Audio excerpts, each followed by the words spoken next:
Hello friends, welcome to diploma with Sonu. आज हम लोग इस लेक्चर में बात करेंगे इन्वायरमेंटल इंजीनियरिंग के बारे में। इन्वायरमेंटल इंजीनियरिंग में फ्रेंड हम लोग यूनिट फर्स्ट को कंप्लीट कर चुके हैं और यूनिट टू को अभी नहीं पढ़े हैं और यूनिट थ्री को भी अभी नहीं पढ़े हैं और यूनिट फोर फाइव हमारा कंप्लीट हो चुका है। आज हम लोग स्टार्ट करेंगे यूनिट सिक्स को, जो कि है solid waste from society. Solid waste from society ये टोटल 5 मार्क्स का चैप्टर है फ्रेंड। सो इसको भी हम लोग को अच्छा से फोकस करके कंप्लीट करना होगा। उससे पहले अगर आप लोग इस चैनल पर न्यू हैं तो डिप्लोमा विद सोनू को आप लोग सब्सक्राइब कर लीजिए और डिप्लोमा विद सोनू को टेलीग्राम पे भी आप लोग खोज सकते हैं, वहाँ से टेलीग्राम ग्रुप से जुड़ सकते हैं। वहाँ पे और भी एसबीटी से इन्फॉर्मेशन आपको मिलते रहेगा। सो स्टार्ट करते हैं हम लोग लेक्चर को। तो देखिए फ्रेंड, यूनिट सिक्स को हम लोग यहाँ पे स्टार्ट कर रहे हैं, solid waste from society.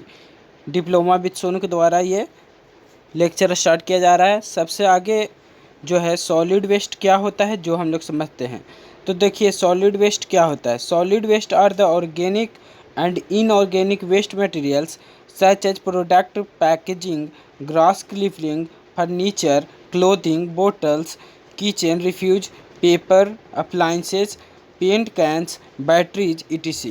Solid waste क्या होता है। सॉलिड वेस्ट ऑर्गेनिक और इनऑर्गेनिक वेस्ट मटेरियल्स होता है, जैसे grass clippings, furniture, clothing, bottles, kitchen refuse और अप्लायंसेस, पेंट कैंस और batteries etc। Produced in society we do not generally carry any value to the first user. ऐसा जो produce किया जाता है सोसाइटी में जो अपने फर्स्ट यूजर से कोई उसका वहाँ पे वैल्यू नहीं रखता है। जैसे कि अगर बात किया जाए तो यहाँ पे क्लोथिंग में अगर बात करें तो क्लोथिंग क्या होगा, एक सॉलिड वेस्ट का यहाँ पे एग्जांपल दे रहा है। कपड़ा हो गया क्या, सॉलिड वेस्ट हो गया। तब देखिए सॉलिड वेस्ट के बाद हम लोग को सिलेबस के अनुसार पढ़ना होता है कि व्हाट इज रिफ्यूज।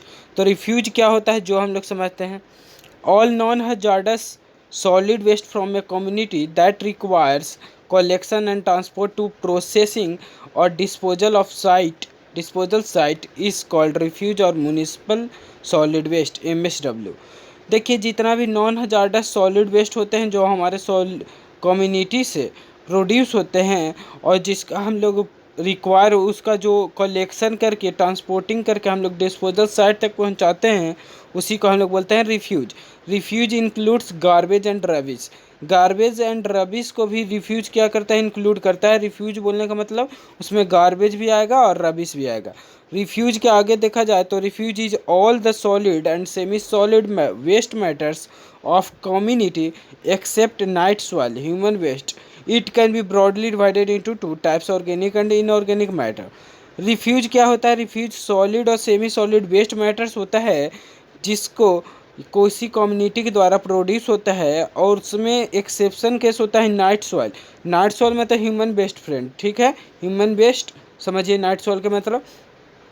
तो इसका एक्सेप्ट रहता है, उसमें ये इंक्लूडेड नहीं होता है। It can be broadly divided into two types. Refuse को हम लोग दो टाइप में डिवाइड कर सकते हैं, एक organic refuse, another inorganic refuse.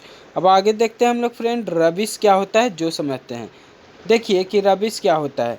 Rubbish means simply non-putrescible solid waste constituents, either combustible or non-combustible waste is known as rubbish। Example glass, paper, cloth etc। तो देखिए फ्रेंड नॉन प्यूट्रिशिएबल, प्यूट्रिशिएबल का मतलब होता है डिकम्पोज हो जाना। डिकम्पोज जो चीज़ हो जाता है उसको हम लोग प्यूट्रिशिएबल बोलते हैं। डिकम्पोजेबल जो होता है जैसे डिकेबल, डीके मतलब जो सड़ जाए गल जाए इसको उसको प्यूट्रिशिएबल बोलते हैं। तो इन रबिश क्या होता है, नॉन प्यूट्रिशिएबल होता है, मतलब नॉन डिकेइंग होता है। Non putrescible solid waste constituents either combustible, चाहे तो कम्बस्टिबल हो चाहे तो नॉन कम्बस्टिबल हो, जो उसको हम लोग क्या बोलते हैं, उसको रबिश बोलते हैं। एग्जाम्पल उसका है ग्लास, पेपर, क्लॉथ etc। अब थर्ड नंबर जो है हमारा गार्बेज। गार्बेज क्या होता है जो हम लोग समझते हैं। गार्बेज देखिए कि the putrescible solid waste constituents produced during the preparation of storage of meat, fruit, vegetable etc is known as garbage. देखिए गार्बेज क्या होता है, गार्बेज डिकेइंग मैटर होता है। डिकेइंग जो डिके हो, सड़ जाए गल जाए, तो गार्बेज क्या होता है? The putrescible solid waste constituents produce during the preparation और storage of meat, fruit, vegetable etc is known as garbage. ऐसा प्यूट्रिशिएबल, ऐसा डिकेबल मटेरियल वेस्ट जो प्रोड्यूस होता है preparation of storage of meat के करने में, या फ्रूट को बनाने में, या फ्रूट को पैकेजिंग में, या वेजिटेबल्स को, तो ये सब में हम लोग क्या बोलेंगे? उसको गार्बेज बोलेंगे। These waste have a moisture content about 70%। Garbage में मॉइस्चर कंटेंट ध्यान रखिएगा 70% होता है। गार्बेज में मॉइस्चर कंटेंट कितना? तो 70%। इसके आगे देखते हैं एसेज क्या होता है। देखिए ashes, the residual remaining after incineration of waste और burning of waste is known as ashes. Ashes क्या होता है? एसेज में तो राख, सिंपली हम लोग जानते हैं राख। तो राख क्या होता है? एसेज तो सिंपली हम लोग जान ही रहे हैं कि बर्निंग ऑफ जो वेस्ट बचता है, जो बर्निंग होने के बाद जो रेसिड्यूअल बचता है उसको एसेज बोलते हैं। तो इसी को डिफाइन किया गया है कि the residual remaining after incineration of waste और burning of waste is known as ashes. तो ये सब तो था कुछ डिफिनेशन के बारे में। इसके बाद आता है constituents of solid waste. Constituents of solid waste को हम लोग डिवाइड करते हैं 3 प्रकार में, हाउस रिफ्यूज, स्ट्रीट रिफ्यूज और ट्रेड रिफ्यूज में। सबसे आगे हाउस रिफ्यूज क्या होता है, रिफ्यूज क्या होता है देखते हैं। हाउस रिफ्यूज में देखिए क्या क्या आता है। Ashes, cinder, rubbish, debris from cleaning and demolition of structure, vegetable and animal waste matter etc..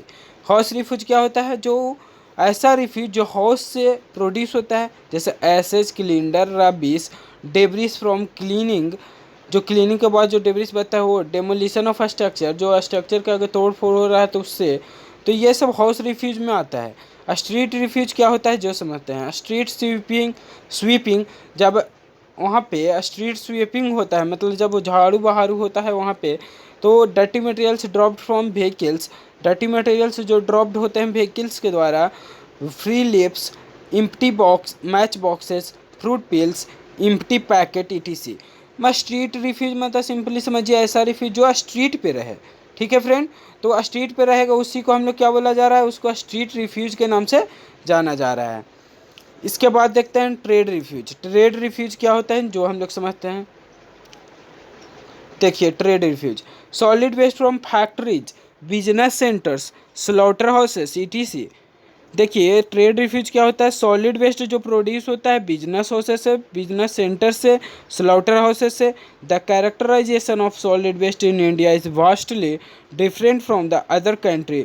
This is because of the living standard and the system of food packaging and its disposal. Trade refuse क्या होता है? Solid waste जो factories से produce होता है, business centre से produce होता है, स्लॉटर हाउसेस से प्रोड्यूस होता है, उसको हम लोग ट्रेड रिफ्यूज में ले रहे हैं। इसका कैरेक्टराइजेशन क्या होता है कि सॉलिड वेस्ट जो इंडिया में होता है ये बहुत सारा डिफरेंट होता है अनदर कंट्री से। तो ये किसके कारण होता है? Because of living standard and the system of food packaging. जैसे भारत में अगर आप देखें, इंडिया में देखें, तो इंडिया में क्या होता है जो समझते हैं। इंडिया में फूड पैकेजिंग जो होता है इसका अलग ही कुछ स्टाइल चलता है। जैसे अगर आप जा रहे हैं कुछ स्वीट्स को लेने के लिए, तो स्वीट्स को आपको पैक करके यहाँ कैसे देगा? ज़्यादातर एक प्लास्टिक बोतल टाइप आता है उसमें दे देगा, चाहे तो एक कंटेनर आएगा कार्डबोर्ड कंटेनर उसमें दे सकता है। लेकिन क्या कि जो अदर कंट्रीज़ हैं उनमें इसके अलग ही कुछ स्टाइल होते हैं, उनका कुछ अलग ही डिज़ाइन होता है। वो कुछ फूड पैकेजिंग को इतना बेहतरीन बना चुके हैं कि वहाँ पे रिफ्यूज बहुत ही कम मात्रा में प्रोड्यूस होता है। ठीक है फ्रेंड, और वहाँ पे और भी कुछ ऐसे फंक्शन काम करते हैं। जैसे इंडिया में क्या है कि फूड कैन आप लेते हैं, कोई जैसे एक एग्जांपल लेते हैं, कोई एक स्प्राइट की आप बोतल लेते हैं, स्प्राइट आप पीते हैं, उसके बाद बोतल को बिक देते हैं। तो वो बोतल क्या होता है कि फिर से कंपनी वाला लेकर चले जाता है, उसके बाद में उसको कंपनी वाला के लिए जो पहुंचाएगा उसको वहाँ पे कॉस्ट देना पड़ेगा। जो वहाँ पे जमा किया पूरा गार्बेज को, पूरा रिफ्यूज को, तो उसको पैसा देना पड़ेगा।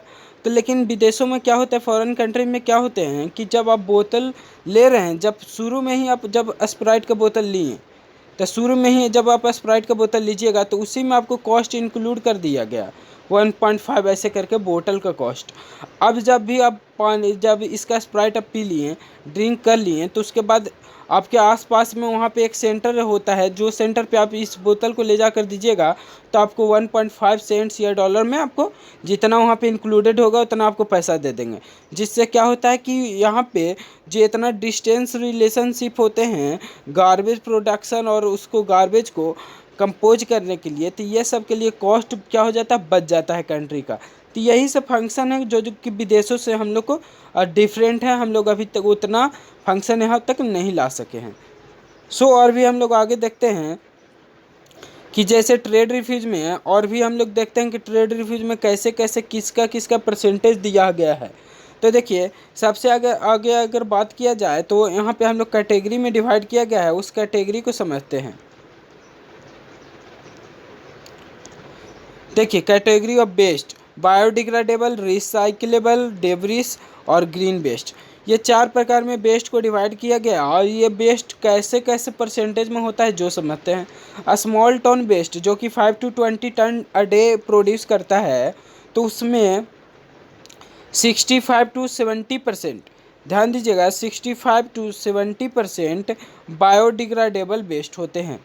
बायोडिग्रेडेबल वेस्ट कितना, 65 to 70%।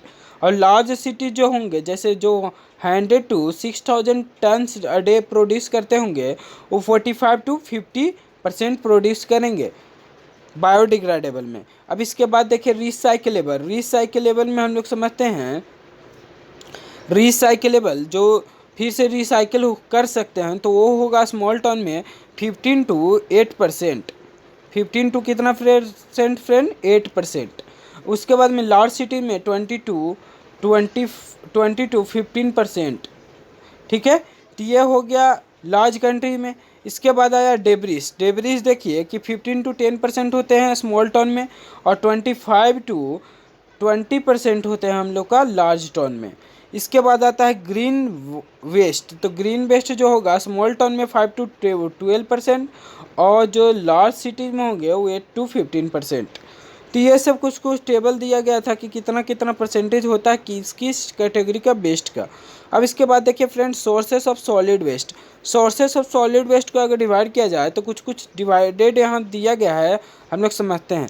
सबसे आगे रेसिडेंशियल, रेसिडेंशियल में अगर बात किया जाए तो फ्रेंड रेसिडेंशियल में आप लोग क्या प्रोड्यूस कर सकते हैं वेस्ट। एक तो fruit peels, fruit peels produce होगा रेसिडेंशियल से। और उसके बाद में क्या कि उस फ्रूट पील्स के बाद भी हम लोग बहुत सारा वेस्ट को प्रोड्यूस करते हैं, कि जैसे और भी हम लोग जैसे ले सकते हैं कि कंटेनर, फूड कैंस, और भी क्या कि प्लास्टिक बैग्स, तो ये सब रेसिडेंशियल में आ जाएगा। इसके बाद आता है इंस्टीट्यूशनल सोर्सेज, इंस्टीट्यूशनल में स्कूल से, म्यूनिसिपल ऑफिस से और हॉस्पिटल से, यह सबसे प्रोड्यूस जो होगा इंस्टीट्यूशनल सोर्सेज में जाएगा। इसके बाद आता है फ्रेंड वो होता है कॉमर्शियल सोर्सेज, कॉमर्शियल सोर्सेज में retail stores, service station, offices, warehouses से जो भी वहाँ से वेस्ट प्रोडक्शन होगा वो कॉमर्शियल सोर्सेज में जाएगा। इंडस्ट्रियल सोर्सेज से कंज्यूमर गुड और एग्रीकल्चरल गुड ये सब होते हैं। फिर फिफ्थ है एग्रीकल्चरल सोर्सेज, एग्रीकल्चरल सोर्सेज मतलब समझिए फार्म ऑपरेशन में जो भी वेस्ट प्रोडक्शन होता है वो एग्रीकल्चरल सोर्सेज में चला जाएगा। फिर फूड, एनिमल, पोल्ट्री फार्म, ये भी एग्रीकल्चरल सोर्सेज में ही है। इसके बाद आता है म्युनिसिपल सोर्सेज, म्युनिसिपल सोर्सेज में देखिए कि डेमोलिशन कंस्ट्रक्शन, डेमोलिशन कंस्ट्रक्शन जो होता है वहाँ पे म्युनिसिपल सोर्सेज में। फिर स्ट्रीट स्वीपिंग, फिर आता है water and Suez treatment solid, फिर ट्री लिप्स।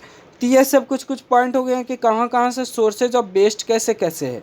इसके आगे हम लोग और भी पॉइंट को देखते हैं। तो इसके बाद है friend point collection of solid waste. अब सॉलिड वेस्ट का कलेक्शन कैसे होता है जो हम लोग समझते हैं। तो देखिए collection of waste includes gathering the waste, transporting it to a centralized location and then moving it to the site of disposal। Collection of waste क्या करता है, वो इंक्लूड करता है गैदरिंग ऑफ वेस्ट को, कि कैसे हम लोग वेस्ट को गैदर कर रहे हैं, उसके बाद में कि कैसे उसको हम लोग ट्रांसपोर्ट कर रहे हैं, फिर सेंट्रलाइज लोकेशन तक कैसे पहुंचाए हैं, फिर उसको डिस्पोज कैसे कर रहे हैं। अब देखिए friend the collection of waste is then separated into hazardous and non hazardous material. इसके बाद कलेक्शन ऑफ वेस्ट को हम लोग डिवाइड करते हैं हजार्डस और नॉन हजार्डस वेस्ट मटेरियल में, और उसके बाद हम लोग समझते हैं कि क्या है। लेकिन उससे पहले फ्रेंड, डिप्लोमा विद सोनू को चैनल को आप लोग सब्सक्राइब जरूर कर लें, ताकि आपको अगले यूनिट जब भी आए तो नोटिफिकेशन अपने आ जाए, आपको कोई भी इंतज़ार नहीं करना पड़े। सो स्टार्ट करते हैं हम लोग आगे। अब देखिए friend, collection of solid waste जो होता है उसका क्लासिफिकेशन हम लोग इस प्रकार करते हैं कि based on availability of services. First जो है house to houses. House to house मतलब घर से घर तक के बीच के जो वेस्ट होता है घर घर के, तो हाउस टू हाउस वेस्ट को कैसे हम लोग कलेक्शन करते हैं उसको समझते हैं। Waste collector visit each individual house. Waste collector क्या करते हैं, हर एक घर के पास में जाते हैं और वहाँ से गार्बेज लेकर आते हैं। द यूजर जनरली पे ए फी फॉर दिस सर्विस। तो यूजर जो वहाँ पे हाउस मेंबर्स होंगे वो उनको पैसा देना पड़ता है इस सर्विस को लेने के लिए। फिर आता है कम्युनिटी बिन्स। देखिए कम्युनिटी बिन्स क्या होता है, user brings their garbage to community bins that are placed at fixed points in neighbourhood और लोकेलिटी। MSW स्पीक्ड जो म्यूनिसिपल स्वेज का वेस्ट जो होते हैं उनको पिक किया जाता है, उसके बाद में बाय द म्यूनसिपल क्वालिटी और designate according to a set of schedule. देखिए कम्युनिटी बिन क्या होता है, कम्युनिटी बिन जो यूज़र क्या करते हैं, अपना गार्बेज को अपने घर से लाते हैं और आस पास में वहाँ पे म्यूनसिपाल्टी के द्वारा एक गार्बेज कंटेनर रखा हुआ होता है जो कि MSW के द्वारा रखा जाता है। तो इसमें क्या कि अपने घरों से ला ला के वहाँ पे जमा कर देते हैं, तो वहाँ के बाद फिर उसको म्यूनसिपाल्टी वाले आते हैं वो उठाकर लेकर जाते हैं। तो ये होता है कम्युनिटी बीन्स। अब देखिए जो भी हम लोग जैसे समझ रहे थे कि जैसे क्लासिफाई किए कि कलेक्शन ऑफ सिस्टम के बारे में, तो कर्व सर्विसेज है और एल सर्विसेज है, ये इसको हम लोग जब पढ़ेंगे अच्छा से तो समझ में आएगा। देखिए from low rise data detach dwellings, सबसे आगे माना जाए तो डिटैच ड्वेलिंग जो होता है कि कैसे कैसे सब जगह से वेस्ट को कलेक्ट किया जाता है, तो उसको समझिए। तो मेनली हाउस टू हाउस का ही पार्ट है, समझिएगा ध्यान से। हाउस टू हाउस जो कलेक्शन होता है उसी का ये पार्ट है हाउस टू हाउस का, ठीक है। तो हाउस टू हाउस का ही डिवाइड किया जाता है curve, LA, set out back, set out. तो ये सब एक होता है, बैकयार्ड भी होता है, लेकिन बैकयार्ड यहाँ पे पढ़ना नहीं है हम लोग को, बैकयार्ड, ठीक है। बैकयार्ड भी होता है, मतलब जो हाउस के पीछे में रखा हुआ होता है बैकयार्ड, वो तो उसको हम लोग बैकयार्ड बोलते हैं। बैकयार्ड वेस्ट जो कलेक्शन होता है तो वो बैकयार्ड अलग है, यहाँ पे नहीं हम लोग को पढ़ना है। यहाँ पे सिर्फ हम लोग को चार ही पढ़ना है, curve, LA, set out, set back और सेट आउट। बैकयार्ड नहीं पढ़ना है। तो हम लोग यहाँ पे देखते हैं सबसे आगे कर्व क्या होता है। तो देखिए कर्व क्या होता है कि होम ओनर उसको लगाता है, placing the container to be emptied at the curb on collection day. Collection day पे उसको क्या हो कि जब कलेक्ट हो तो पूरा वहाँ पे वेस्ट वहाँ से कलेक्ट हो जाए। Returning the empty container to their storage location, इसके बाद में इसको स्टोरेज लोकेशन जहाँ उसको रखा हुआ था वहाँ पे फिर से उसको लौटा देना। तो कर्व देखिए कैसा होता है जो अब हम लोग समझते हैं। देखिए कर्व कुछ इस प्रकार होता है, यहाँ पे लगा हुआ रहेगा। आप अपने घरों से आइए, यहाँ पे जाके अपना गार्बेज यहाँ पे जमा कर दीजिए। यहाँ पे जो कार वगैरह जो आएंगे, गार्बेज जो कार होते हैं, कूड़ा वाला कार, तो गार्बेज व्हीकल्स जो आते हैं उसको बाद वो क्या करेंगे, इसको लेंगे और चले जाएंगे। तो ये सब कुछ कुछ इस टाइप में होंगे कि यहाँ से उठा कर लेके जाएंगे, वो अपने जो भी व्हीकल्स में होंगे उसको जमा कर लेंगे। उसके बाद फिर जहाँ पे स्टोरेज जहाँ पे वो लगा हुआ है वहीं पे उसको जाके लगा देंगे। इसके बाद आता है फ्रेंड LA सर्विस। LA देखिए क्या होता है, LA storage of container used for solid waste. ये सॉलिड वेस्ट को कलेक्शन के लिए LA का इस्तेमाल करते हैं हम लोग।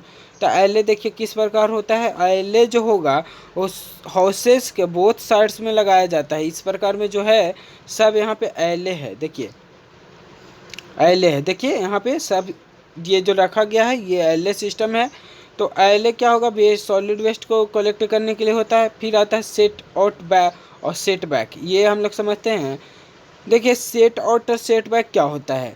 सेट आउट और सेट बैक के सिंपली समझने के लिए, containers are set out for the house owners property. House owners property के द्वारा ये कंटेनर रखा जाता है, हाउस ओनर के पैसा के द्वारा। Set back after being emptied bye additional cruise देखिए सेटबैक मतलब क्या, फिर से उसको रख देना। जब उसको एम्प्टी किया जाता है एडिशनल क्रूज से, जो भी वहाँ पे मेंबर काम करते होंगे उनके द्वारा जब उसको वहाँ पे डिस्पोज करने के लिए रखा जाता है, उसके बाद उसको वहीं पे रख दिया जाता है। Work in conjunction with the collection crew responsible for the loading of the collection vehicle. Work जो होता है conjunction with the collection crew में, तो वो कलेक्शन क्रू ही उसको रिस्पॉन्सिबल होते हैं लोडिंग और अनलोडिंग करने के लिए। सेट आउट सर्विसेज अब क्या होते हैं जो समझते हैं। सेट आउट सर्विसेज में सिंपली समझिए तो same as set out back services. Set out same as set out back है। House owner is responsible for returning the container to the their storage location. House owner क्या होता, home owner क्या होता है, और responsible होता है container को स्टोरेज लोकेशन तक पहुंचाने के लिए। जैसा कि आप लोग देख रहे हैं कि यहाँ पे क्या कि ओनर क्या कर रहा है, अपना वेस्ट को यहाँ पे जो भी व्हीकल्स है उसमें ट्रांसफ़र कर रहा है, उसके बाद में इसको रख देगा अपने ही पोजीशन पे जहाँ ये पहले से रखा हुआ था। तो ये तो बात है कि हॉर्स टू हॉर्स का ये टाइप्स था। यहाँ पे हम लोग हॉर्स टू हॉर्स पढ़े, कम्युनिटी बीन्स पढ़े, इसके आगे आप देखते हैं। इसके बाद आता है friend cups pickup. Users leave their garbage directly outside their home. Cups pickup क्या होता है, यूजर क्या करता है, अपना गार्बेज को अपने घर के बाहर रख देता है their homes according to a garbage pickup schedule set. Garbage pickup schedule set होता है, उस टाइम में रख दिया जाता है। With the local authorities secondary house to house collectors not typical. तो ये होता है कि सेकेंडरी हॉर्स टू हॉर्स यही कलेक्ट कर लेता है कब साइड से। फिर आता है सेल्फ डिलीवर्ड। सेल्फ डिलीवर्ड क्या होता है, generators delivers the waste directly to the disposal site or transfer station और hire third party collectors operators. Self delivered क्या होता है कि ये generator deliver the waste directly to the disposal site. ये डिस्पोजल साइट तक डायरेक्टली ले जाकर आपको वहाँ पे धरना होगा। उसके बाद में और ट्रांसफ़र स्टेशन तक पहुँचाना होगा। और हायर कर लीजिए अपना थर्ड पार्टी ऑपरेटर्स को, जो म्यूनसिपाल्टी। तो ये सब था कि कैसे कैसे वेस्ट को कलेक्ट किया जाता है।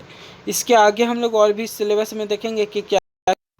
देखिए फ्रेंड्स, सिलेबस में हम लोग क्या क्या कर चुके हैं। देखिए आज हम लोग पढ़ें कि सॉलिड वेस्ट मैनेजमेंट क्या होता है, रिफ्यूज के डिफिनेशन पढ़ें, रबिश पढ़ें, गार्बेज पढ़ें, एसेज के बारे में जानें, कॉन्स्टिट्यूएंट्स ऑफ सॉलिड वेस्ट के बारे में जानें, फिर सोर्सेज ऑफ सॉलिड वेस्ट के बारे में जानें, फिर कलेक्शन ऑफ सॉलिड वेस्ट के बारे में जानें, फिर methods of collection of solid waste के बारे में जानें। अब हम लोग नेक्स्ट लेक्चर में पढ़ेंगे कि method of treatment and disposal of solid waste और हजार्डस वेस्ट के बारे में। अब आप लोग का एक वर्क रहा यहाँ से कि चैनल को ज़्यादा से ज़्यादा शेयर कीजिए। डिप्लोमा विद सोनू को ज़्यादा से ज़्यादा आप लोग शेयर करने की कोशिश। तो देखिए फ्रेंड, यहाँ तक कि अपना आप जो भी यहाँ पे न्यू मेंबर होंगे डिप्लोमा विद सोनू को सब्सक्राइब कर दीजिए, शेयर कर लीजिएगा अपने फ्रेंड के साथ, ताकि जो और भी अच्छे से ये वीडियो उनको तक भी पहुँच सके।